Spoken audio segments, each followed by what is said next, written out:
Luxury vinyl click flooring is an effective way to restyle your floor, and a simple solution.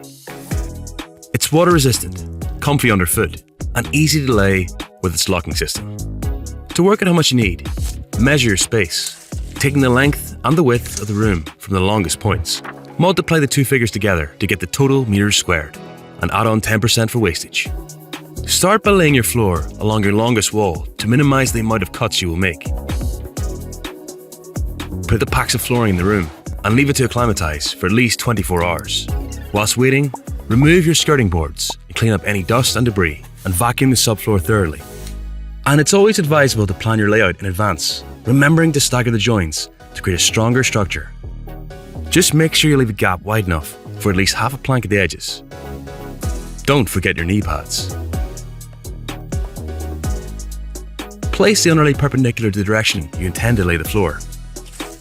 Measure and cut the underlay to fit your space.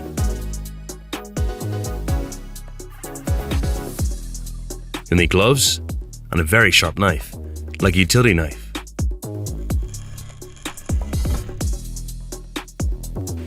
Move the underlay into position and cut away any excess.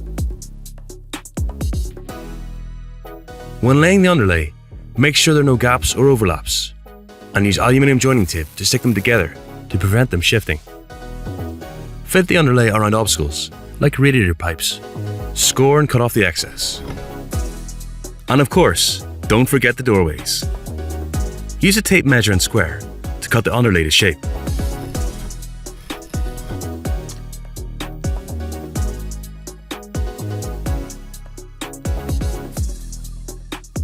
Position your first plank and use spacers of around 7mm to create an expansion gap around the edge of the room. These planks use an easy drop lock system to ensure a tight and secure fit. No glue needed. Grab a rubber mallet and just a few gentle taps will ensure it fits flush. If you have an angled end to your flooring, measure the short and then the long sides and mark this on the plank. Use a straight edge and score the line. Turn the plank over and it should easily snap along the score. Check this fits. Don't forget to mind the gap. And stagger the next board.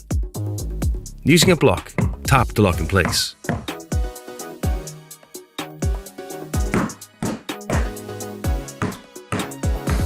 Tackling corners? Well, position a temporary plank and measure and mark the required depth.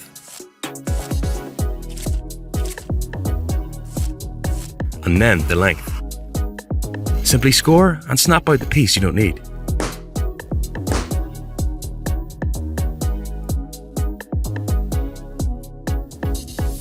For a straight end, just turn your plank around and mark off the length you need. Don't forget the expansion gap.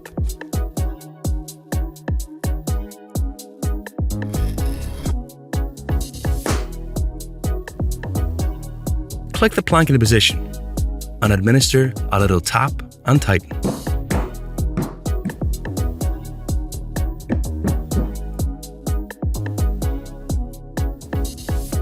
Offcuts can be used to help stagger the joints.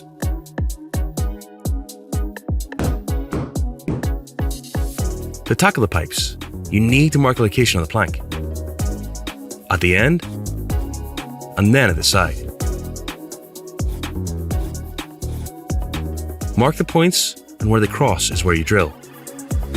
You can pop an offcut underneath to protect your floor, and use a spade bit to make the hole. Okay, time for the jigsaw. This is used to cut a channel from the end. Slide the plank into position and replace the offcut. Then seal the cuts with a clear sealant. When you get to a doorway, take a plank and flip it over to determine its height. Using a multi-tool, remove the bottom of the casing using the bottom of the plank as the guide. And remove any debris. Then repeat the process on the door jamb. Flip the plank over so the top side shows and then test the fit.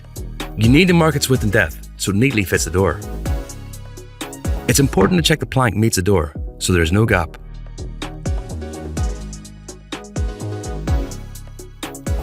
And cut the size.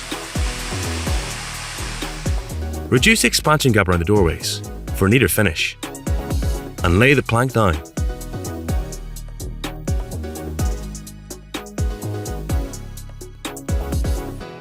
Some ranges of luxury vinyl click flooring have seamless thresholds for a hassle-free join.